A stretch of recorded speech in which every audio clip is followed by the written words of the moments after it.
Hello all, welcome back to Consciousness Rising. So I thought I'd sort of combine a couple of themes today. Seeing as we had the solstice yesterday, I should have done this yesterday really, but oh well. My timing does not fit the conventional timing of things. But this is a psychological health tip, but I'm going to sort of talk about paganism a little bit within it, because I think these two things are kind of linked. Now, the psychological health tip is going to be to actually go out into nature. Now, what I want to add to that is when people think of paganism, they often think, oh, you just go out into nature and you contemplate nature. That is such a tiny, tiny part of it. There's much, much more to it. But anyway, I digress. I'll get onto that in a minute. But what I want to talk about is the benefits of nature, though. When I go out into nature, I go in a very, very contemplative mood. And I think that is what really helps, because I think there's something about going into a deep forest that's like going into the unconscious. You're going into uncharted territory, you're going into a different state of being. And this can happen if you approach it with gentleness and quietness and just observe everything around you. See, going into nature for me is very much a meditation, but it's also a contemplation on my part within all of creation. Because that is a huge part that we've lost in the West, that we see ourselves, and quite deliberately, I might add, this has been done to us, we see ourselves as separate from nature, when actually the truth is we are part of it. We are part of cycles within cycles within cycles. Yesterday we had the solstice, which is a cycle. The sun is at its highest point. We have the longest day. Gradually now the sun will start to change and we will get less daylight as we approach autumn and winter.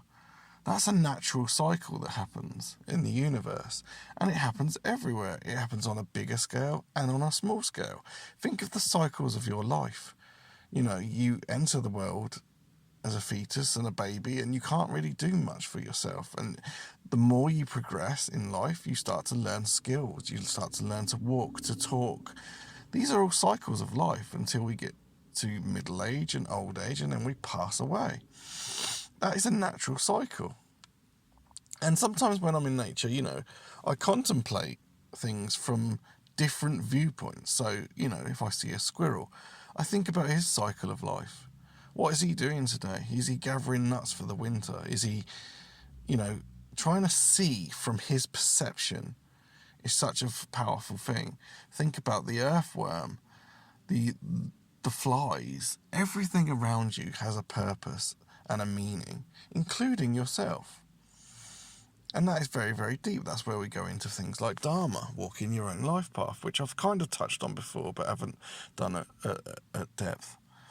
And that's where therapy comes in, because finding your Dharma is stripping away all the crap that you've been given and finding who you are underneath and being honest with yourself, finding your own life path. But this thing about nature is, you ask most people will find nature soothing unless there's something very, very wrong with them.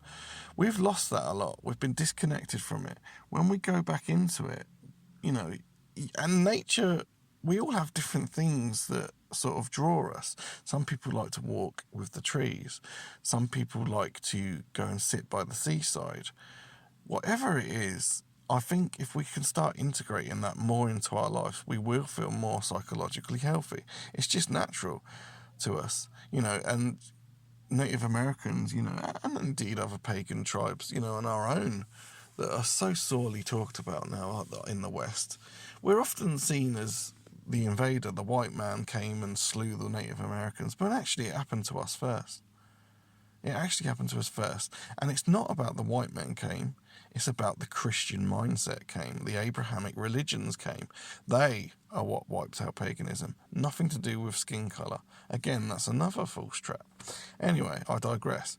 Getting back to this being at one with nature, it's so beneficial for your mood. Even in, I think it's Japan, what I like about Japanese culture as well, they wasn't Christianised, as much as we are. And countries around us, England, Scotland, Wales, this, that, and the other. But they incorporate nature within their lives a lot. There's a lot of temples, there's a lot of parks, and they haven't lost that kind of like thought of many gods or many spirits. And that leaves me on to paganism again, because I want to talk about that as well, because people say to me, paganism, what is it? It has no book. There is no book on paganism, which is also what makes it beautiful. We don't bow down to some sky fairy. We don't listen. We know morality naturally because we follow natural law. And that is, people think, oh, pagans, we just go in the woods and we just pray to the trees. That's nothing to do with it at all. That's a very, very minute part, understanding that your cycles of nature. Other parts of it is, reincarnation. We understand reincarnation as a natural cycle. And honestly, there are so many idiots out there spouting this reincarnation trap thing. What a load of shit that is. That comes from Gnosticism. And the pagans laughed at Gnostics because they saw everything as entrapment. Everything's bloody entrapment. You have no power. That's not true at all. That is an absolute load of shit. Reincarnation is a natural cycle of life, just as life and death is. Just as from going from baby to adult to old, senior citizen is. It's all part of these natural cycles of life. The other part of paganism that's so badly left out is the use of magic. Now, I might do some videos later on magic, but magic is a very personal thing, and I've become a lot more involved in it. And it's, knowing that you, on some level, can hack reality and make things work out for you in different ways. A lot of the new science now is backing this up, and it's leading us back to these old ancient ways. As I've said before, quantum physics, very much quantifying what old paganism and old belief systems were talking about, the old mystics. These you can hack reality with your consciousness. The other thing as well that's really, really important when talking about paganism is we don't pray. We sacrifice instead. Now, it's funny, when you use that term, people think, oh, you sacrifice a virgin out in the woods on an altar, and, whilst I'm not denying that some darker aspects to that did go on, that's not what paganism is. Sacrifice means hard work, or giving up of something in order that you may receive. You make room for it in your life. And that's very, very, very much what it is. I don't pray, I sacrifice. And that sacrifice could be your time, gifting your time to another that needs it. It can be it can be giving a homeless person £20 as you pass them on the street. But what you don't do is you don't destroy that by telling everyone that you've done it. These things are done in secret, So sacrifice instead of prayer. We don't get on our knees to anyone. And the other part I want to touch on as well is that in paganism there is many gods, not just one, but we do not see them as above us, as in they are, we don't pray to them like we're insignificant. We know that we are powerful. And actually, this is what Carl Jung spoke about, and I think a lot of the old pagan tribes knew this anyway. They knew that the gods were archetypes. And once you understand archetypes, you understand paganism to a degree, because the archetypes are representations of nature, the external world, but also forces within man in your own psyche. And that is exactly what all these gods are. They're archetypes for something. You can draw on an archetype. You can draw on the power of Thor through ritual. I don't believe he exists. He's just a power force that you can draw on.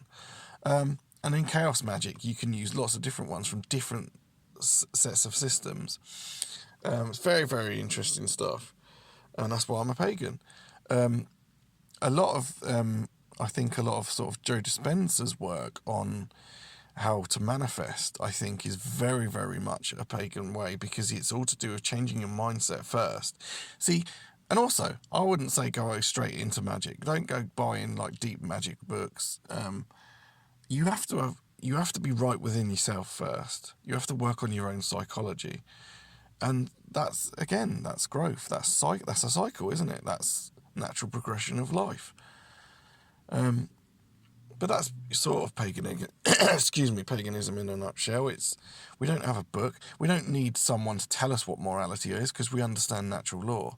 Natural law is the arbiter. We understand the cycles of reincarnation. We don't sacrifice. We don't pray. We sacrifice. And we understand the God. We understand that the gods are archetypes. So that's pretty much it. If I've left anything out, I might come back and do a bigger thing on paganism one day because it's so big to my life. But that's it really. But going back to the, connect to nature. Fine. It doesn't have to be every day. I mean, it's nice if you can do it every day, but just go for a walk in the woods, sit by the seaside, and try and clear the mind. I think that's a big part of it. We become, in the West, we're so living in our minds that we forget our body. And, if we can clear that mind and just listen to the nature, listen to the wind, feel it upon your skin. When I walk through the woods, if there's a gust of wind, I'll stop and pause and I'll let it wash all over me. It's very much a mindset and it's a way of being. And so, yeah, that's the psychological health tip with a bit of paganism thrown in on there.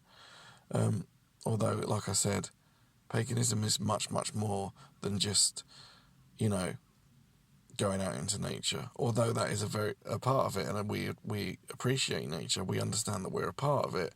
There's more to it as well. So I've kind of added a few things on there. If I've missed anything, I'll do it again later. But that's it for this one, guys. Take care and see you in the next one.